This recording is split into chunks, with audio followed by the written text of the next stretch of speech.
Creating the most engaging Facebook Live events. To create really engaging Facebook Live events, there are things that you need to do prior to the event, during the event, and after the event. You will provide your brand with a well-deserved boost if you create engaging events, and all it requires is some thought and following a few simple steps. Unfortunately, there are many examples of poor Facebook Live videos around. These videos look like they were an afterthought or a business just going through the motions. They are boring and uninspiring. We don't want you to create these kind of events, so follow the steps below and produce engaging events instead. 1. Create your event around what your audience wants. The more that you know your audience, the better. They will willingly tell you what they want in terms of content for your next Facebook Live event if you ask them. When you are able to create a Facebook Live event that helps people to solve the problems that they have, then your audience will love it. Engaging Facebook Live events are exciting for the audience. If you really want to excite your audience, then ask them to choose the topic of your next event. You can ask them directly, run surveys and polls, and create the theme of your event around common questions that your audience has about the niche. 2. Schedule your event and promote it first. You want to build up as much anticipation for your Facebook Live event as you can. So we recommend that you schedule your event for the following week and then use the time before to promote it as hard as possible. If you create an informative video for YouTube or write a great blog post, then you will publish first and then promote. But it doesn't work that way with Facebook Live. You want to get as many people to view the live event as you can, so promotion before it happens is the best approach. You can create posts on Facebook about your upcoming event and then boost these posts so that you extend your reach to people that are not your followers yet. This is inexpensive to do and can be highly effective. Target your audience specifically and make your post really appealing, and you will get good results. We recommend that with each post you make about your upcoming event, you share something different about it with your audience. Don't just use the same message over and over again. Talk about some valuable information that you will share and include different tips in each post. Don't just use Facebook to tell the world about your next Facebook Live event. If you have other social channels, then use these to get people excited about it. Send emails out to your email list telling them about your event. Publish posts on your blog about it. Utilize every channel that you have available. 3. Prepare your environment. The main difference between Facebook Live events and live streaming on YouTube is that Facebook is seen as more easygoing. A YouTube live event tends to be a lot more serious. Despite this, you want to eliminate as many distractions as you can to create the most engaging Facebook Live events. We suggest that you forget about the easygoing reputation that Facebook Live events have and try to create the most professional production that you can. After all, this is your business and your brand, and you do not want it to be a shamble. More people are going to watch a live event than they are a standard video, so put your best foot forward.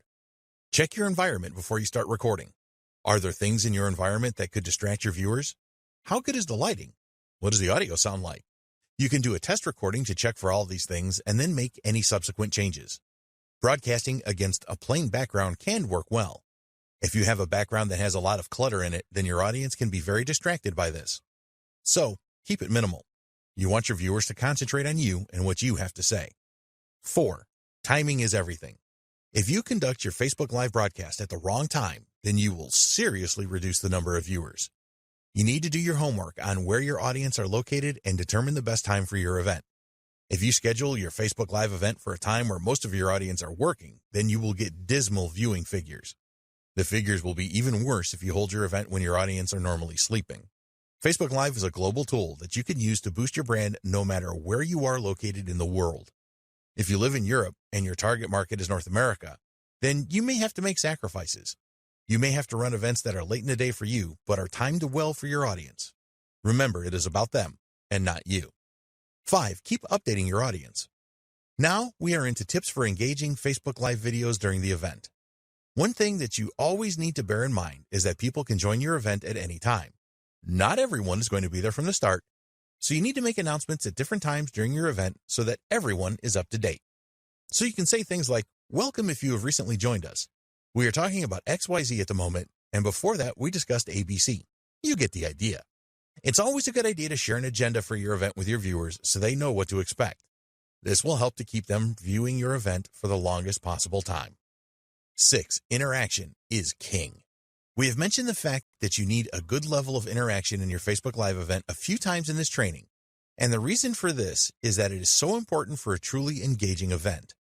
A lot of people that attend Facebook Live events want to interact with the host, so don't deprive them of this. You want to give your audience the feeling that your event is really a two-way conversation with you and your business. People leave comments on a Facebook Live event more than 10 times more than normal videos. Make sure that all of the comments are visible live with your event. When others see these comments, they will be more inclined to share their own thoughts. You will probably need some help here. Comments can come in thick and fast, and if you have someone assisting you, they can make you aware of the most common themes, etc.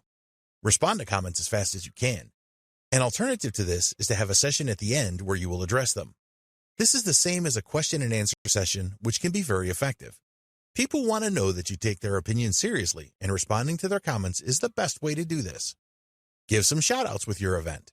When your event finishes, the recording will be available, and you can bring attention to this by sharing a post thanking all those that attended your event, for example. Try asking people for even more comments and questions about your event. They will feel good about this and will help to boost engagement. 7. Use your events to build relationships. Don't use your Facebook Live events as one long series of advertisements. There are different ways that you can promote your products and services using Facebook Live, and we will cover these in the next video. Focus on developing a strong relationship with your audience. Some of the viewers to your live events will not have heard of you or your brand before, so you need to take the opportunity of building trust with them. You need to treat each event like you are trying to make a good first impression. 8. Promote your video after the event. Take every opportunity that you can to promote your recorded event video to those that did not attend live. Make a post on your website about it and use other channels to get the word out. If you have a YouTube channel, then you can post the video there as well. Don't go overboard with this. Most people have a Facebook account, but not everyone has, and you may find this is the case with some of your list subscribers, for example. This is why adding your video to YouTube where anyone can watch it is important. 9. What can you do better? When your event is over, go through the recording to see how well you performed. Did you come across in a friendly way? What mistakes did you make? Did anything go wrong? You can always do things better the next time around. Use metrics available within Facebook to see how many people attended the event and what your reach was. Facebook has a lot of insightful metrics that we encourage you to use after your events. Learn about all of them and use them regularly. In the next video, we will discuss how you can use Facebook Live to drive leads and sales.